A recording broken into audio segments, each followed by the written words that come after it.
Hello बच्चों, तो कैसे हो आप। चलिए अब हम स्टार्ट करते हैं एससी वर्मा बुक का question number 9 work energy power का।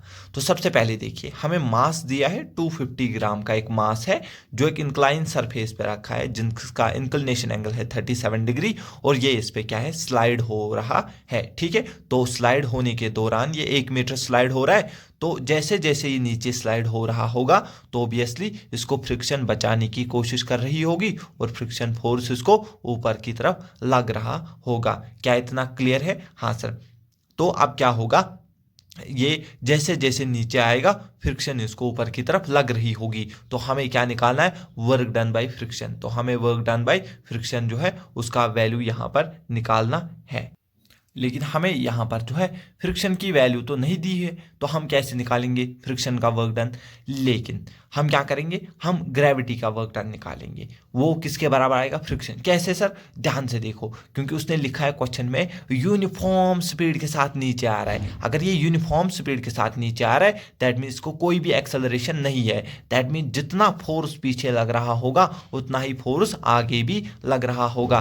तो अगर हम यहाँ पे देखेंगे, इसको यहाँ पे जो है नीचे फोर्स लग रहा होगा एम जी। तो सर उसके दो कंपोनेंट आएंगे, एक जो है इस इंक्लाइन के परपेंडिकुलर और उसका वैल्यू होगा sir M G cos theta, और सर एक इसके अलोंग आएगा सर, उसका वैल्यू होगा M G sine theta. Clear है? तो एम जी साइन थीटा की वैल्यू किसके बराबर होगी, तो सॉरी फ्रिक्शन की value M G sine theta के बराबर रखेंगे। क्यों रखेंगे सर? क्योंकि हमको बोला गया क्वेश्चन में ये स्लोली जा रहा है, या उसने लिखा है यूनिफॉर्म स्पीड के साथ। दैट मीन्स इसका एक्सेलरेशन नहीं है, जितना आगे पीछे फोर्स होगा वही आगे फोर्स होगा। दैट मीन्स ये दोनों फोर्स ऑलमोस्ट बराबर होंगे। क्लियर है?